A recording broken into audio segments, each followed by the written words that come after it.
Hey everybody, Scout Crafty here again, midweek Wednesday. Hope you're doing well. Temperature's doing a little bit of a drop down here. It's actually the first day I got the heat going on, which is nice. It's always a nice feeling when that comes up, except for the price of oil, right?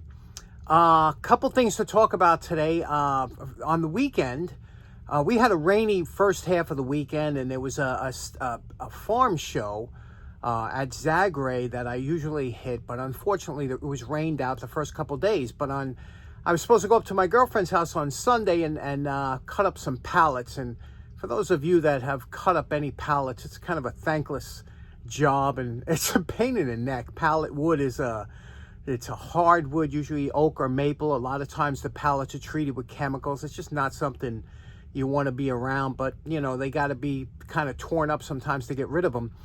And it's funny, I used a tool that I bought many years ago, probably 40 years ago. One of the first big tools I bought to rip up those pallets. Let me show you that tool real quick. I remember buying this tool. I remember that one of my scout leaders, Mr. Wexler, was such an influence on me in my tooling. He had all Milwaukee tools, and he had this Sawzall. And I remember I always said he had this and a hole shooter. And I always said, one day I'm going to have, and I have both of them. But this is one of the first major tools that I bought when I was younger. And I remember it was on sale for $100. And it's a Milwaukee Sawzall. And you could see how nice this is, you know. First of all, up here on the top, they have all the blade selections and things like that you know, you could use on here. They did such a nice job in making their tools and presenting them. But it came with a nice case. And now a Sawzall is not something, and remember, this is maybe 40 years, like I said, 40 years ago I bought this, and a Sawzall is not something you use all the time, but it does come in handy if you're doing any kind of tear down, or if you renovations, you got to cut through sheetrock and lath and plaster and things like that. It really does come in handy. It's a great tool. They always had a beautiful cord on here, and but again, like I said, it's not something you maybe use it once every 3 or 4 years or something, but this made a great job of cutting up through the pallets. You put on one of their bi-metal blades, and again, they all come packaged. You can see I'm due for some more blades, but you put up a bi-metal blade, you cut through, you don't have to worry if, God forbid, you hit a nail or something. Anybody else out there have a Sawzall, and if you like them, let me know. So when I went up there to cut up the pallets on Sunday, the weather was so nice that we decided, I said, do you want to go to Zagray? She always likes to go. So we went to Zagray because it was, and I usually don't go on Sunday because a lot of times Sunday they pack up early and leave. But it was just such a beautiful day. We took a drive over there, and man, what a great show. I filmed some of it. Check it out. I picked up some great stuff. Check it out. Come along with me, and let's take a walk through Zagray Farm Museum show in the fall.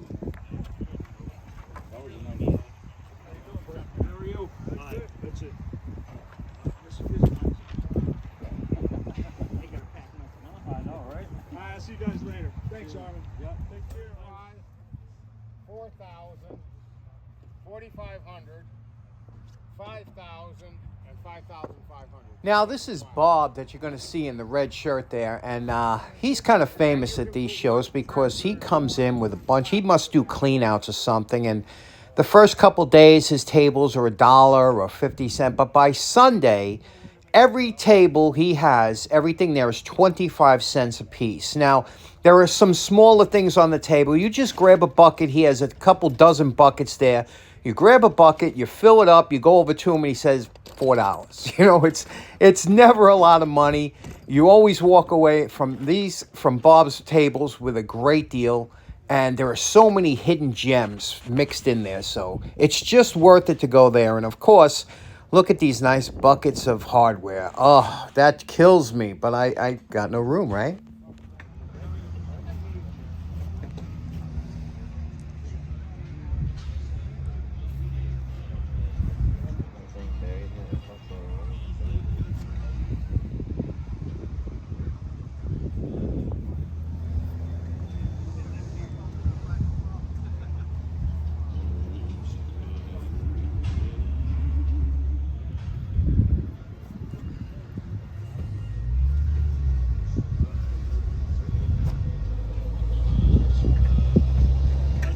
beautiful. Yep. Yeah. And it's got the 2 screw holes in it. I You can saw just, that, Yep, yeah. you just screw it right in. Yep. Yeah. Pictures are $1 a pop, sir. Oh, yeah. How's everything? Yeah, not too bad. You? Good.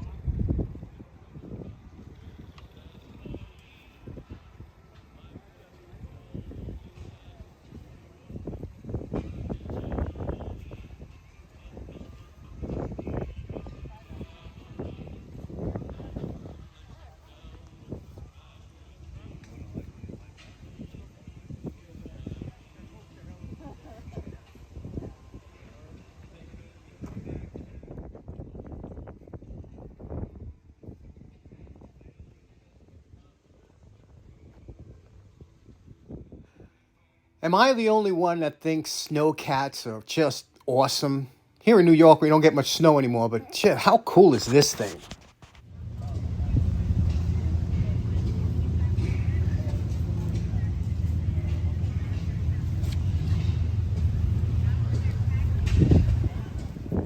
By far one of the nicest guys you'll ever meet at these shows. This is Brian. He's part of our group here, the channel. And if ever you get a chance and go to any of the shows and you run into him, mention that you watch the channel. He will cut you a deal on some tools. He loves restorations. He loves tools. And he has great prices and great products. One interesting thing, you see this chisel here we were looking at? This is actually a corner chisel for putting carpet in like the corners of stairs.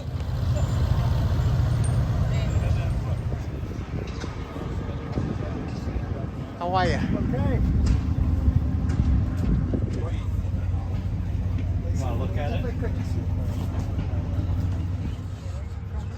That's right. Everything on this trailer is $1. What's her name? Maple. Maple. Oh, beautiful. Thank you. Like my dogs. Say hi. Hello. Very cute.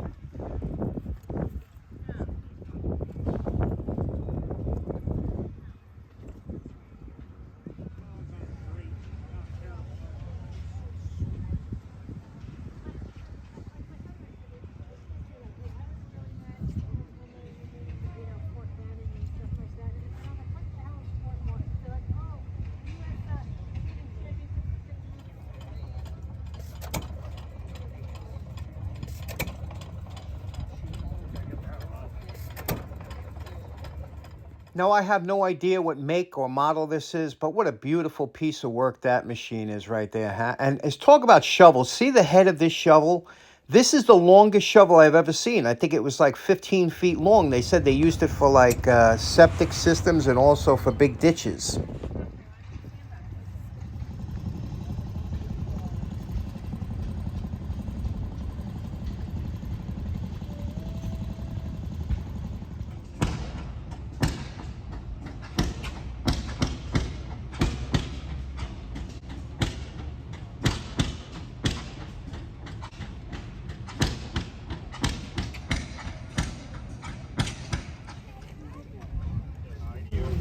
America.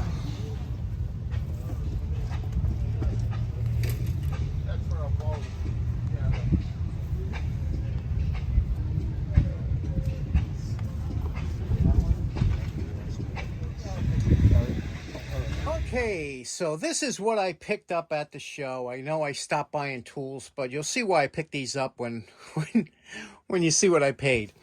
I picked up a bunch of hand crank drills because I know everybody enjoys seeing these done on the channel, and there's a wide variety here of different types you could see, right?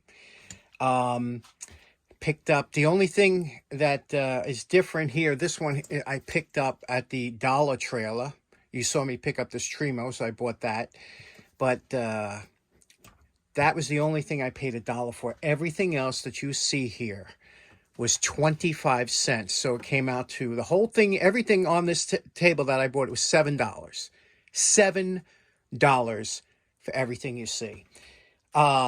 Fantastic buys, right? Got beautiful couple nice chisels down there. Can you see them? Couple nice chisels. All we're going to be cutting through some of this and doing some of this. But so what do you think of this so far? So far, you're like, man, that's great stuff, right? I really did well. Let me show you. And then I bought 2 other items, and that was it. So I consider myself being pretty good. Let me show you the other 2 items. They're pretty big. Okay, this one here, I fell in love with as soon as I saw it. This one here is a Rees number 2A.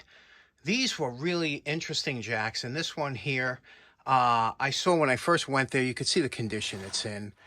It's in really nice shape. It's got all the parts. This is a dual action jack. It's got the toe here, like that you could use for like railroad applications, and then it has the regular lift on top here that you could use there you go, for jacking your car or something like that. It's rated for 4 tons, and it's got the dual gears here, and let me show you how this works here. Very interesting jack. Now to operate it, all you do here, this is ratcheting. You just push it down like this, and you can see it rises up very slowly, but again, it's geared, and it works, but it does need some lubrication. Let me shoot it up a little 50-50 okay, here. Shot it up with a little 50-50, and you can see how smooth this is now, how nicely it works. And again, it's just, it needs a little resistance to really show you how you're going to hold this down. And nice and smooth. Would you like to see this restored? That's the question. Or what do you think I should do and how I should do it? Isn't that an interesting jack? Let me show you the other big thing I bought. Now, here's the other item I bought. Now, by the way, I paid $20 for that jack. And this one here, I just thought was really interesting. This one here is a Stanley drill press. You can see here, Stanley. Number 531 drill press adapter for a hand drill. And it has a beautiful Miller's Falls drill in it. Now, the funny thing, I said to the gentleman, I said, does it work? He goes, yeah. He goes, it just needs a cord. And remember, we always joked around about every time you find one of these, they usually have some kind of botched up cord on it. And this is no exception, right? But it is a beautiful. Let me show you how easy these things come apart. All you have to do, you just give it a quick twist here, and you see that the drill pops right out. And there it is. We have our Miller's Falls. You don't usually see these Miller's Falls when a lot of times you see Black & Decker. Miller's Falls. What do you say we give it a shot, see if this thing works? And isn't that interesting? And then if you want to put it in your drill press, just push it up like this. Give it a little bit of a tighten. And just let's see if it works. Okay, we have our dim bulb tester. This is just to test if there's any shorts. Now, unfortunately, when you're testing motors and things like that, a lot of times they draw a lot of current. So the bulb might light up, giving you the appearance that there's a short. But if it runs, a lot of times what it is, it's just drawing a little bit more. Because remember, this bulb, depending on the wattage, will light up if it's drawing more than if the motor is drawing more than the bulb. So I have it hooked up. We're going to try to have my rubber glove on here, even though it's not for electrical use. I'm just going to try it out, see if it works. Here we go. Oh, there we go.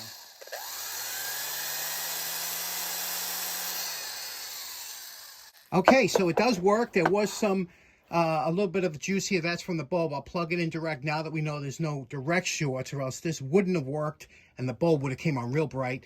So let me plug it in direct. Okay, now that we know there's no shorts and it does work, I'm hooking it up to my kilowatt to see how many actual watts it's drawing. That's the current I have coming into the house, 121.3 volts. Now I'm going to change it over by pushing that button to wattage. See, it's not drawing anything. Let me turn the drill on here.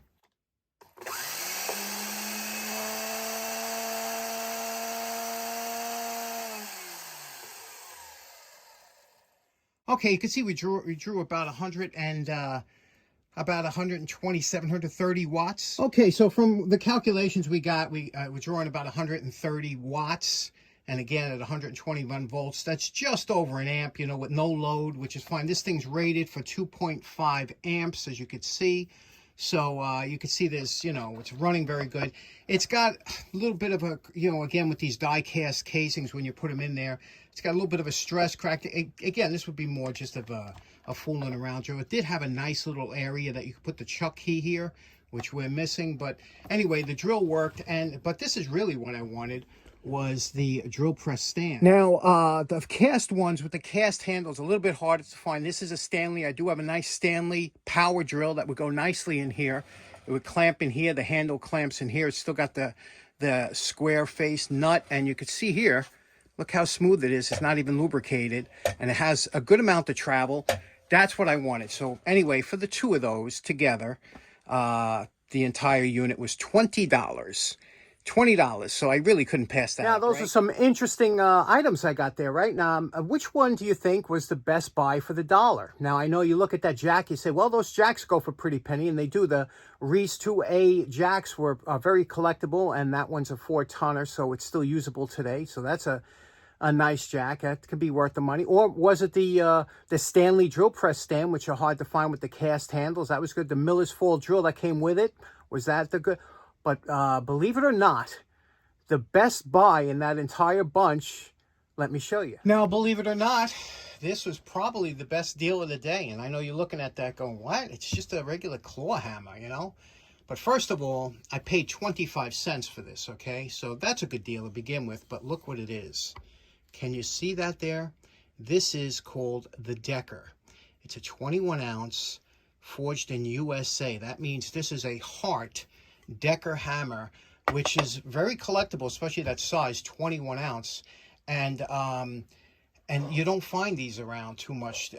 Hart since sold their name to a Chinese company and Home Depot, and so Hart kind of lost inch. But the old Hart, the USA-made hammers, were highly sought after, and you can see here by just looking on eBay what they run, and they're not in mint condition either. So my question is, I bought this just to be fooled around for the channel. I thought you'd like to see it cleaned up when I saw the make on there.